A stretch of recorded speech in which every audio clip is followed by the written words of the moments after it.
DIYers, what's going on? Mike Borders with the Mike Borders channel. Thank you for watching. Hey, we're talking boats today. We've got an Alpha 1 Gen 1 Mercruiser outdrive, and we're going to show you how to properly and safely replace the bell housing, shift shaft bushing, and the oil seals. Let's get started. All right, DIYers at the Craftsman Workstation, and again, we're going to work on the bell housing today. We've got it removed. You can see it on top of the workbench. We're going to remove the old bushings and install a new bushing, both bottom and top, as well as the oil seals. Let's take a closer look. To a closer look, and DIYers, we have got the outdrive fully rebuilt, top to bottom, everything in between. Got the schematics for our bell housing, gimbal ring, and transom, per our exact service manual from our serial number.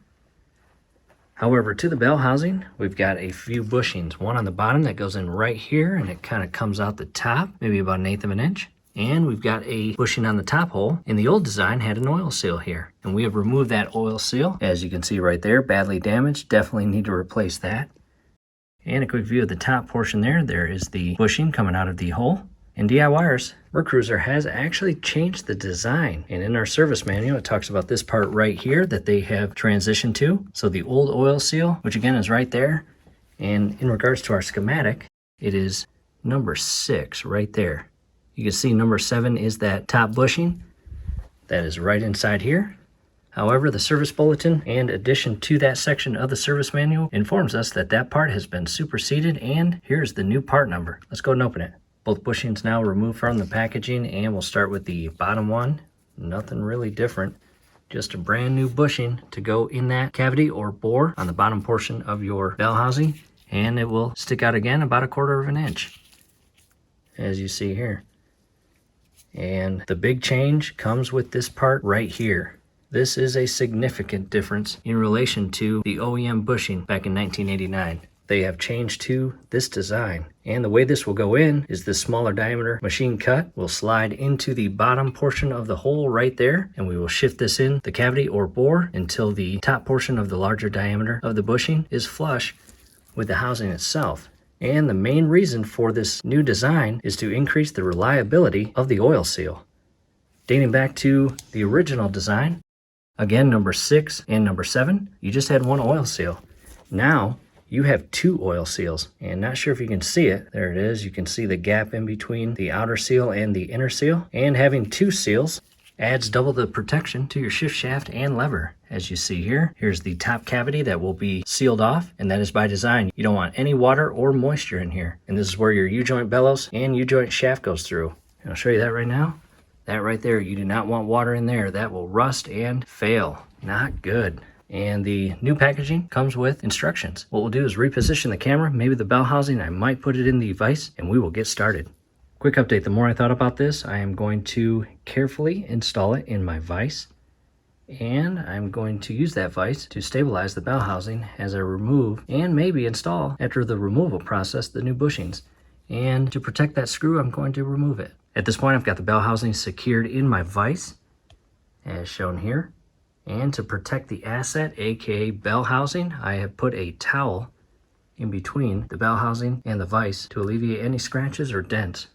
Camera is now in position. I'm going to do my best not to get in your way. I've got a long extension, 3/8 size, as shown here. I've got a 2-pound hammer, and I'm going to position the tip of the extension into the center portion of the bushing and use the hammer to hammer it out.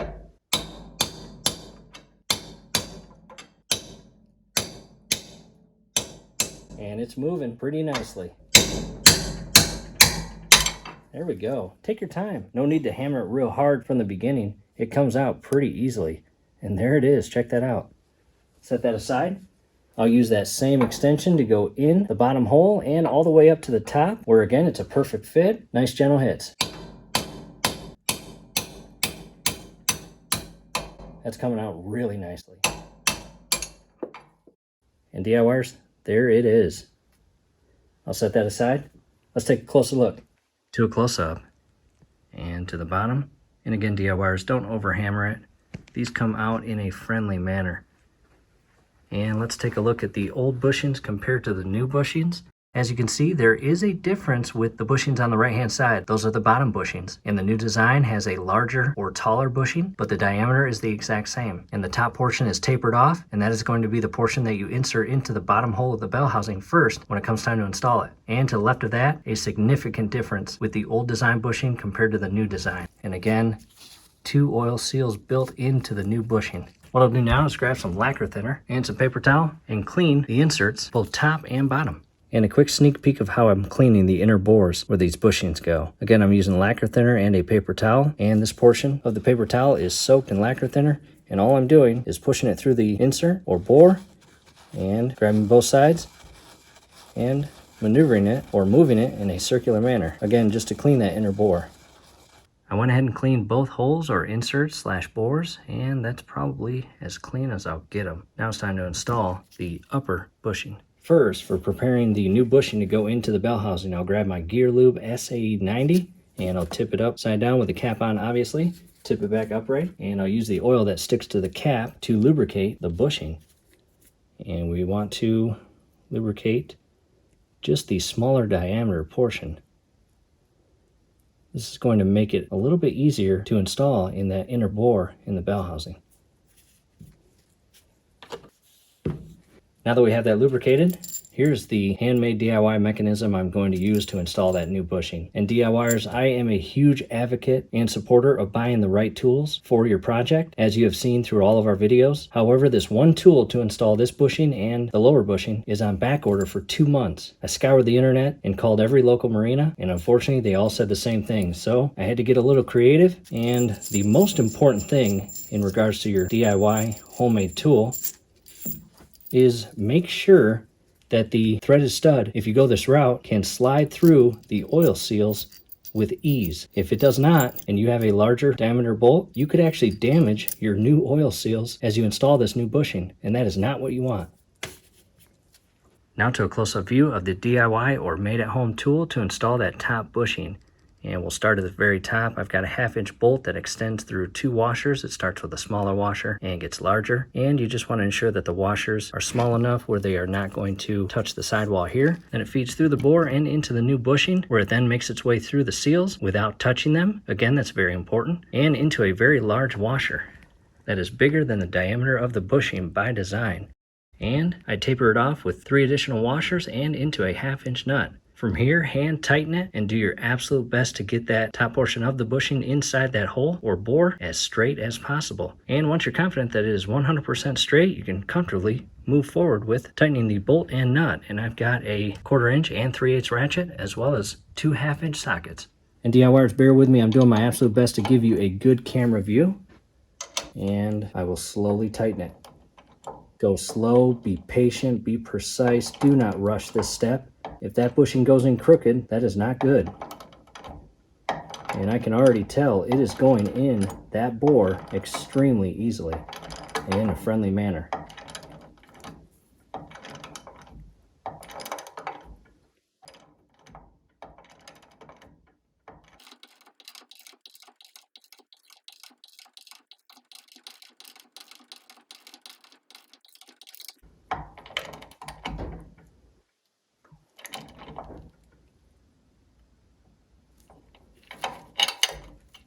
I will set the ratchet and socket aside, and if you run out of room with the short socket, you may need to transition to a deep socket to get it on that nut as that bolt makes its way through and continues downward.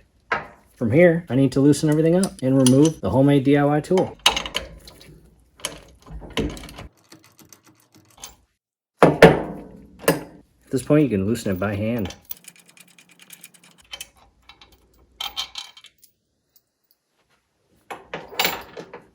Now to a sneak peek, and let's go to the bottom portion of the bushing. Again, you have 2 oil seals that go in that larger diameter design that goes between the top portion and lower portion of the exhaust cutout of your bell housing. And in regards to how high you insert this, the top portion of the larger machine diameter bushing has a tapered off or rounded top to it, and that is to compensate for the rounded mold of the casing. And it will come to a stopping point. Let's go to the top portion, and as you can see, the bushing itself is not 100% flush with the top like the old bushing was. However, that's not an issue because that is the new design. Most important thing is Continue screwing that bushing into that bore until the top portion of the larger diameter is flush with the rounded cut of the casing. Now it's time to install the lower bushing. Back to the workbench, same thing, using the SA90 gear lube and the oil that attaches to the inner cap. I will use to lubricate the new lower bushing. And again, the side that has the rounded or tapered cut to it will be the side that you insert into the bore first. Coming to the hole, I did this with the upper hole or bore as well. Use some gear lube to lubricate the inner portion of the hole that the new bushing is going to go into. Time to install the bushing into the lower bore of the bell housing. And again, this top portion that has the rounded or tapered machine cut to it will be inserted first. And as we install this bushing into that bore, you will notice we are not going to use that tool that we use to install the upper bushing for two reasons. Number one, it will cause damage to the inner mold of the case, and we don't want that. And number two, the bushing itself not only goes through the bore, but it actually comes through the inner portion and sticks out, again, about 1/8 of an inch. So using that tool won't work. And again, we're well lubricated. I'm going to straighten this bushing into that bore as best as I possibly can. Apply some friendly pressure. And from here, I will grab a washer that will not allow this extension to go through the hole. And I will line it up and carefully hammer it into place.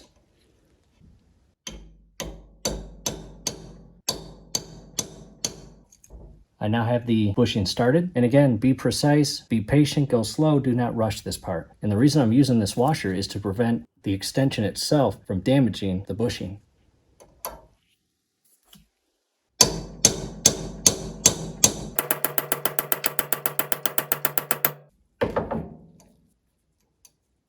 And you want to hammer the bushing in until the bottom portion of the bushing is perfectly aligned with the bottom mold of your bell housing casing as shown here. All right, DIYers, let's take a closer look. And again, make sure the bottom portion of your bushing is 100% flush with the bottom bore of the bell housing casing. And we are now sticking up just over 1/4 inch, maybe almost a 1/2 inch. And that makes perfect sense because when we were comparing this bushing to the old bushing, it was taller. Next, I reposition the camera. I grab the shift shaft, and the way this goes in is this bottom portion right here that has the rounded cut to it, that will be facing up as shown here. In the moment of truth, hopefully it is perfectly aligned. Perfect. And moving it back and forth, no obstruction. We'll carefully pull this out. We are now going to move the bell housing to the table and grease both fittings and secure the shift shaft, the threaded pin, top washer, and lever. Real quick, I thought I'd give you a different camera angle. And again, this slides in, and the shift shaft connection right here is positioned as shown. And we go through the top bushing and the 2 oil seals and all the way through. And there it is. Bell housing now back on the workbench. I'm going to grab the Quicksilver Marine Grease 24C with PTFE, that's Teflon, and I'm going to open up the cap. And as I just mentioned, I'm going to lubricate the inner portions of the new bushings. And do your best not to get messy, but you really want to get it inside the bushings themselves. And you can insert the grease from bottom and top of each bushing.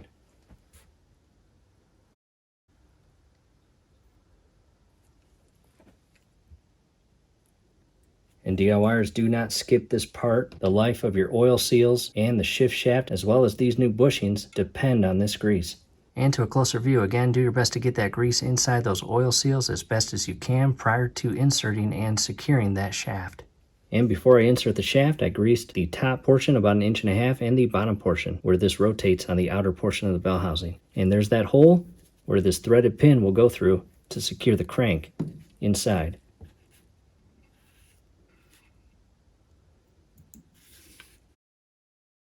And to another close-up, and I'm coming down here to rotate this and clean the inner portion of that hole, because what we're going to do is apply Loctite 271 to the thread of this pin before we secure it. What I'll do first is grab this washer here and slide it over the upper shaft. Next, I'll clean my hands of the grease. I'll grab the threaded pin, and again, Loctite 271 down below in the comment section as well as description section will be a link on where to purchase this. Set that aside, get the shift lever and insert it on the top portion of the shaft. And what you'll do is align the shift lever with that hole. You can drop the pin in, and from there you can grab your flathead screwdriver and screw it in. To a closer look, as you can see, check that out. And honestly, I like the new design of the bushing. And to one last close-up, as you can see. And what we'll do further down the road in the project, we will grease this portion as it will connect to the shift cable slide. And check that out.